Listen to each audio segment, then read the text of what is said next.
आसमान में उड़ना मेरा मान है, देश की सेवा करना मेरी शान है। गजब सा शौक रखता हूं मैं, दुश्मनों को हवा में ही खत्म करना मेरा अभिमान है। आपने वायुसेना में ही आना क्यों पसंद किया? थोड़ी सी तो किस्मत की कहानी है।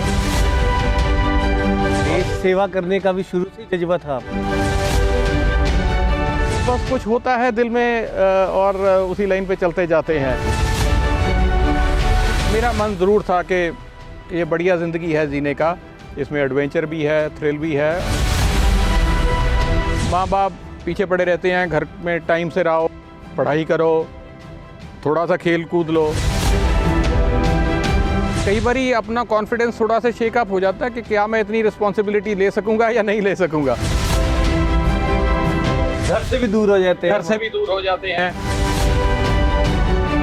सही मायने में डिसिप्लिन उसी समय सीखने को मिलता है कि कैसे डिसिप्लिन फोर्स में। अगर आप डिसिप्लिन्ड हैं अपनी अप्रोच में, तो आपके लिए कोई भी चैलेंज ज़्यादा मुश्किल नहीं लगता। किरण सबसे ग्लैमरस एयरक्राफ्ट तो नहीं था, ऑर्डिनरी ट्रेनर एयरक्राफ्ट था। MiG-21 एक ऐसा एयरक्राफ्ट है जिसकी हमेशा चर्चा रही है। आपने 25-26 साल MiG-21 एयरक्राफ्ट को देखा है। हाँ जी, हाँ।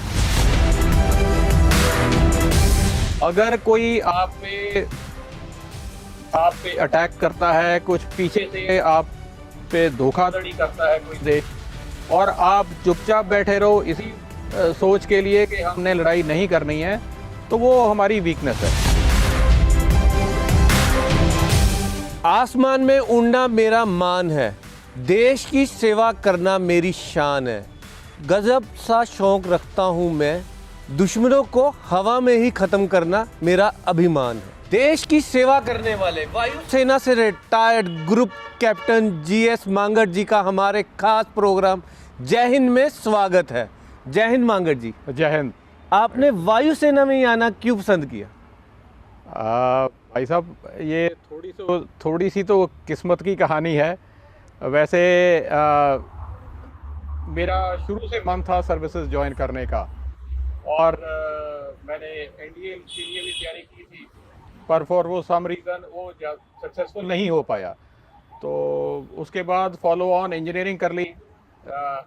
इंजीनियरिंग के बाद 87 में जब हम सोच रहे थे भी अब क्या करना है ज़िंदगी में आगे, उस उम्र में 19-20 साल में ज़्यादा दिमाग में क्लैरिटी तो नहीं होती है अभी क्या करना है।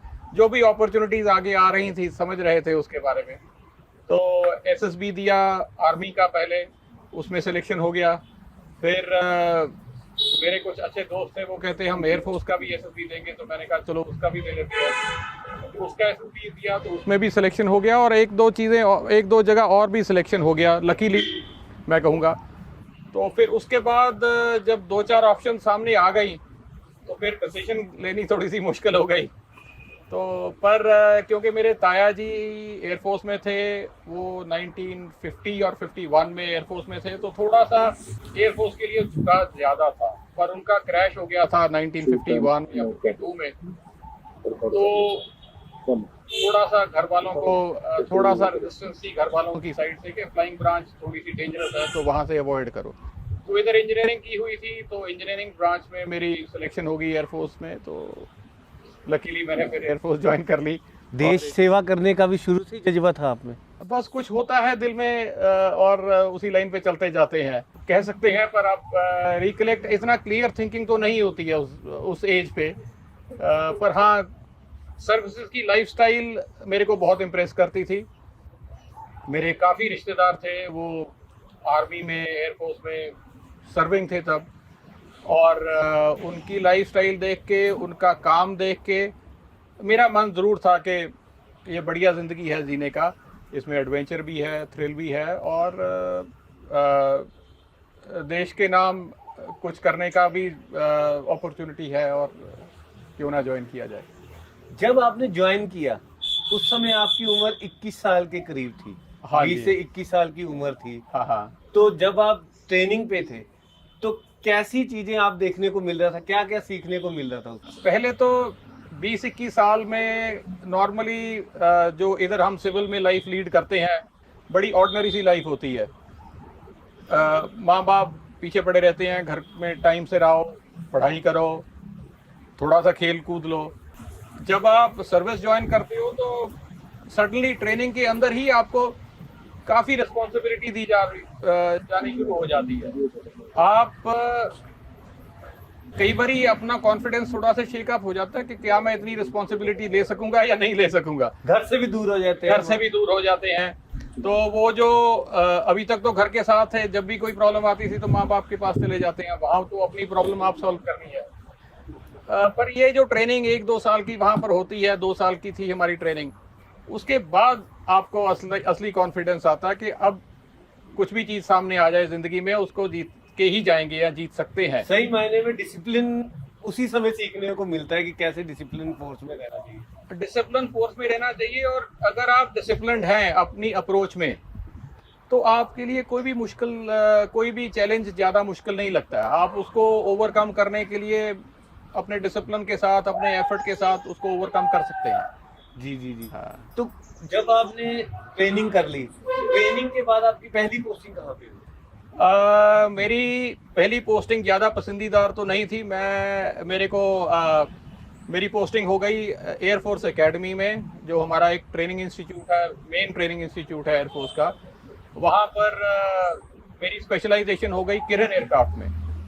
किरण सबसे ग्लैमरस एयरक्राफ्ट तो नहीं था, ऑर्डिनरी ट्रेनर एयरक्राफ्ट था।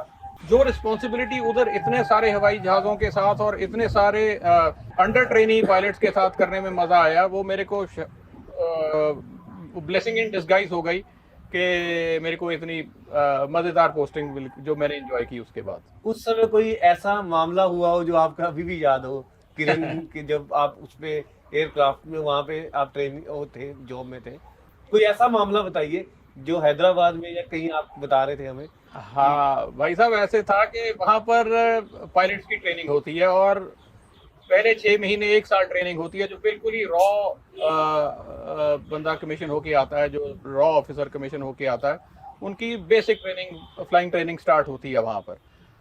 तो बहुत किस्से हैं, बहुत कहानियाँ हैं। और हमारे पास हवाई जहाज़ भी 100 के करीब हवाई जहाज़ थे हमारे पास, ये सारे। तो मेरे को एक बड़ा सिंपल सा किस्सा याद आता है। मैंने जब पोस्टिंग की तो पहला स्कूटर खरीदा, एक बजाज चेतक, और वो एक हफ्ता या 10-15 दिन का ही नया स्कूटर था, और मैं लंच के लिए अपनी मेस को जा रहा था। तो मैंने देखा कि क्योंकि वो जो रोड थी वो रनवे के साइड से जाती थी, तो मैंने देखा एक एयरक्राफ्ट मेरे साथ आया, पैरेलल आया, और वो फिर रनवे से स्किड ऑफ हो गया है, और वो क्रैश लैंड कर गया। उसकी नोज अंडर कैरेज टूट गई, और मेन अंडर कैरेज, तो एयरक्राफ्ट का नाक जमीन के अंदर घुस गया, और टेल थी वो हवा में थी, और इंजन फुल पावर पे रन कर रहा था। तो ऑब्वियसली इंस्टिंक्टिव रिएक्शन था, मैंने अपना स्कूटर उधर ही कच्चे में घुमा दिया, और एयरक्राफ्ट की तरफ, जो ऑलमोस्ट 100 मीटर था मेरे पास वहां से, तो उस साइड में मैं भगाना शुरू कर दिया स्कूटर को कि उधर जाके देखता हूँ। और वैसे भी मेरा एयरक्राफ्ट था, मेरी स्क्वाड्रन का एयरक्राफ्ट था। पर उस समय जब मैं जा रहा था तो दिमाग में आया, यार स्कूटर नया है, कल को ये एयरक्राफ्ट बस्ट कर गया और तो मेरा स्कूटर डैमेज हो जाएगा। तो मैंने क्या किया, वहीं पर स्कूटर रोका, पार्क किया और भाग लिया एयरक्राफ्ट की तरफ। जान की फिक्र नहीं थी, लेकिन स्कूटर क्योंकि नया था उसकी ज्यादा फिक्र थी। चलो, अपना पोजीशन था। जी जी जी। तो उधर गया तो पायलट थोड़ा सा डिसोरिएंटेड था, थोड़ा सा डेज्ड था। कैरपी खोली, उसको हार्नेस उसकी निकाली और उसको बाहर निकाला, इंजन शट ऑफ किया। भगवान की कृपा से सब कुछ ठीक ठाक हो गया। पर ऐसी ही जिंदगी है, और ऐसे बहुत किस्से आए जो हमने किए और अपॉर्चुनिटी मिली। लेकिन जब आप उन्हें बचा रहे थे उस समय आपके दिमाग में ये नहीं हुआ कि अगर ये ब्लास्ट करेगा तो उसमें आपकी भी जान जा सकती है? तो वो नहीं, ये नहीं आया था, सिर्फ अपने स्कूटर का ख्याल था, बाकी वो फिर वो जब मैंने पीछे पार्क कर दिया तो ठीक है, वो भी तो बाद में आपको जब आपने उनको बचा लिया, बाहर निकाला, हाँ, तो बाद में तो ये बात हुई होगी, तो आपने इतना दिलेरी वाला काम किया उस समय। तो वो तो फिर हमने मेस में जाके हा ही करके अपना भूल गए और आगे जिंदगी चलना नहीं। करती। जी जी। ठीक है। तो आपने कितनी जगह पे आपकी ज़्यादातर पोस्टिंग रही है आपने पूरे अपने कैरियर में? मैं नॉर्मली उसके बाद मेरी पोस्टिंग मेरी ट्रेनिंग आ गई मिग 21 पे, और बाकी सारा मैंने कैरियर जो 25-26 साल का था उसमें से ऑलमोस्ट 15-16 साल मिग 21 में ही काम किया। मिग 21 एक ऐसा एयरक्राफ्ट है जिसकी हमेशा चर्चा रही है, हाँ जी। और आपने 25-26 साल मिग 21 एयरक्राफ्ट को देखा है। हाँ जी। हाँ, तो आपके दौर में क्या मिग 21 गिरे थे इस समय भी? देखिए मेरे को तो बहुत प्यार है मिग 21 से, और मेरे को बहुत मैं बड़ा क्लोजली अपने आप को एसोसिएट भी करता हूँ मिग 21 के साथ। पुराने ज़माने का एयरक्राफ्ट था, इसमें कोई डाउट नहीं। उसकी probably designing second world war के ख़त्म होने पे हुई थी, बहुत पुराना था। और अभी आज या कल उसके हमारे इंडियन एयरफोर्स में 60 साल हो गए हैं वो मिग 21 हमारे साथ फ्लाई किया है, और जो उसका रोल था वो बड़ा बखूबी से निभा रहा था, निभाता है आज तक। हाँ, कंट्रोवर्शियल रहा है, उसमें कोई डाउट नहीं है। बहुत सारे हमारे क्रैशेस भी हुए हैं, और मेरे को बहुत लोग पूछते भी हैं ये क्या कारण है। देखिए एक कारण तो कोई नहीं है, काफ़ी सारे कारण होते हैं, पर बड़ा अनफॉरगिविंग एयरक्राफ्ट है। अगर कोई पायलट गलती करता है या कोई इंजीनियर गलती करता है उसकी मेंटेनेंस में, तो उसका रिज़ल्ट है वो काफ़ी घातक हो सकता है। उसमें उस एयरक्राफ्ट में वो ज़्यादा, एक तो उसमें रिडंडेंसी थोड़ी सी कम है। आप समझते हो रिडंडेंसी के कि आज के मॉडर्न जनरेशन एयरक्राफ्ट में है, अगर एक सिस्टम फेल हो तो सेकंड सिस्टम उसका काम टेक ओवर कर लेता है। उसमें रिडंडेंसी नहीं थी, तो अगर एक सिस्टम ख़राब होता था तो वो उसका इम्पैक्ट पड़ता था हवाई जहाज़ की परफॉर्मेंस पे और काम करने में। तो ये कुछ कारण थे जो मिग 21 काफ़ी क्रैशेस हुए हैं इन सब चीज़ों के लिए। 2001 में काफ़ी एयरक्राफ्ट गिरे थे मिग 21 के। हाँ जी। उस समय आपने कैसे इसका एक पकड़ा था इसको, कि इसका मेन कारण क्या था उसका क्रैश होने का? 2000 के आसपास 2001-2 में, या 2000 और 2001 में ऑलमोस्ट हर 15 दिन में हमारा एक क्रैश हो रहा था मिग 21, और सारी एयरफोर्स, सारी हमारी इंजीनियरिंग ब्रांच बड़ा दिमाग लगा रही थी ये क्या हो रहा है। इंजन फेलियर हो रहे थे, प्राइमरीली इंजन फेलियर के साथ आ रहा था, और बड़ी डिफरेंट इनपुट्स आ रही थी, कभी कुछ हो रहा था कभी कुछ हो रहा था। तो उसकी एक स्टडी हुई, हम सब बैठ के एयर हेडक्वार्टर्स में और काफ़ी माथापीची कर रहे थे। तो पहले तो जो सबसे सिंपल होता है सबके दिमाग में वही आता है, तेल ख़राब है, तेल में गड़बड़ हो गई। पर क्योंकि वो सारे बेसिस पे इम्पैक्ट हो रहा था तो हमने सोचा भी ये एक बेस की तो कहानी नहीं है। तो ऐसे करके करते करते करते हमें 2-3 महीने लगे कि हमें रियलाइज़ हुआ कि इंजन में एक शाफ्ट है, एक कॉर्डन शाफ्ट है जो फ्यूल पंप को सप्लाई देती है, फ्यूल पंप को सप्लाई देती है। हाँ, तो उसका फेलियर हो रहा था, और उसका कुछ नया डिज़ाइन बनाया था रशियंस ने। तो फिर हमने उनसे डिस्कशन किया रशियंस के साथ, HAL भी आ गया था तब तक हमारे साथ में। हमें प्राइमरली तो डिज़ाइन में कुछ फॉल्ट नहीं मिला कॉर्डन शाफ्ट की, पर जब हमने प्रोसेस उसका रशियंस के साथ डिस्कस किया भी ये आप कॉर्डन शाफ्ट बनाते कैसे हो, तो उन्होंने कुछ बताया कि जब उसकी वो मिलिंग करते हैं, जब उस पर एक मशीनिंग प्रोसेस करते हैं तो उसमें एक स्पेसिफिक ग्रीस लगाते हैं, एक सिलिकॉन बेस्ड ग्रीस था। तो वो सिलिकॉन बेस्ड ग्रीस का कुछ रेसिड्यू रह रहा था, और वो रेसिड्यू रह रहा था, और उस कारण में वो जब ऑपरेशन में होता है तो वो हीट अप हो जाता है, तो उस कारण में वो एक्सेसिव फ्रिक्शन जनरेशन हो जाती है, तो वो कॉर्डन शाफ्ट टूटती थी। पर वो बड़ा मज़ेदार और बड़ा हाईली टेक्निकल किस्सा था जो हमने पीछे पीछे पीछे जाते जाते फाइनली वो डिफेक्ट पकड़ लिया, और थैंकफुली उसके बाद हमारे क्रैशेस ऑलमोस्ट बंद हो गए। टाइम लगा आपको उसको पकड़ने में? उसको पकड़ने में वैसे तो जब से डिटेल्ड में काम स्टार्ट हुआ तो मेरे ख्याल 4 या 5 महीने लग गए थे इस सारी प्रॉब्लम की जड़ पे जाते हुए, या मे बी 6 महीने ही लगे गए होंगे इसकी जड़ की जाते हुए। तो जब वो फॉल्ट ठीक किया आपने, हाँ, तो उसके बाद कितना रुक गया था इसका हादसे होने में? नहीं, फिर तो इंजन फेलियर तो ख़त्म हो गए थे, वो तो हमारे लिए सेटिस्फेक्शन की बात थी भी। इंजन फेलियर तो बिल्कुल ख़त्म हो गए थे, मेरे ख्याल में एक आधा हुआ होगा उसके बाद। पर वो डिफेक्ट्स खत्म थे, पर क्योंकि एयरक्राफ्ट काफ़ी पुराना हो चुका था तब तक, तो 2-3 साल तो बढ़िया ऑपरेशन किया, फिर कुछ नया प्रॉब्लम आ जाती थी उसके अंदर, तो ऐसे ऐसे करके चलते गए। आपने 25 से 26 साल, मतलब आपने 25 से 26 साल की नौकरी की है, वायुसेना में सेवा दी है आपने। हाँ जी। कोई ऐसा मामला जब आपको लगा हो कि अब जंग शुरू होने वाली है, तो आप पूरी तैयारी करके वहां पहुंचे हो? देखिए, मैं एक बात कहना चाहूँगा कि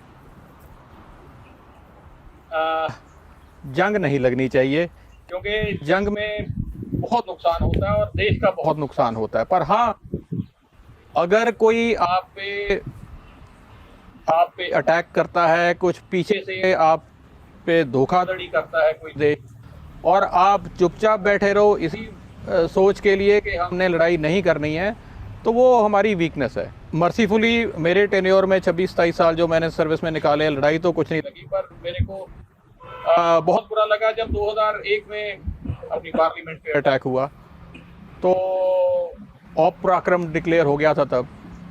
तो मैं तेजपुर में था तब, हमारी यूनिट थी तेजपुर में, तो रातों रात हमें ऑर्डर्स आए, और एक्चुअली सुबह ऑर्डर्स आए, और 12:30 के 1 बजे हमारा IL-76 हमें ले जाने के लिए आ गया था तेजपुर में, और वो 3 घंटे में हमने अपनी सारी स्क्वाड्रन इकट्ठी की और सीधा अमृतसर में बेस्ड हो गए। और वो 10-12 दिन बड़े टची थे, किसी टाइम भी लड़ाई की घोषणा की हो सकती थी जी। तो फिर हमने इधर 1 महीना 1.5 महीना अमृतसर में निकाला, और पूरी स्क्वाड्रन सेट हो गई थी, आते बिल्कुल हमने आके बिल्कुल तैयार हो गए, तैयारी थी पूरी तैयारी थी अमृतसर में। तो वही टाइम पीरियड था जो हमने। आपने जैसे सेना में सेवा की है, आपने देश के लिए सेवा की है, आज के यूथ को आप क्या मैसेज देना चाहिए? मैसेज तो बड़ा सिंपल और स्ट्रेट फॉरवर्ड है कि किसी भी तरीके, कोई भी काम कीजिए, ऑनेस्टली कीजिए, कोई भी काम कीजिए, सब काम देश के हित में होते हैं। चाहे आप कहीं भी कोई भी काम कीजिए, ऑनेस्टली कीजिए, अपनी डेडिकेशन के साथ और सिंसियरिटी के साथ कीजिए। हाँ, अगर मौका मिलता है तो सर्विसेज ज्वाइन कीजिए, और इससे बढ़िया अपॉर्चुनिटी आपको ज़िंदगी में नहीं मिलेगी आपकी देश की सेवा करने के लिए और एक अच्छी ज़िंदगी जीने के लिए। आपकी बड़ी ऑनेस्ट और स्ट्रेट फॉरवर्ड ज़िंदगी होगी। ये थे GS मांगट, जिन्होंने बताया कि कैसे वायुसेना में रहकर उन्होंने देश की सेवा की। आप ऐसे ही देखते रहिए हमारा खास प्रोग्राम। जय हिंद।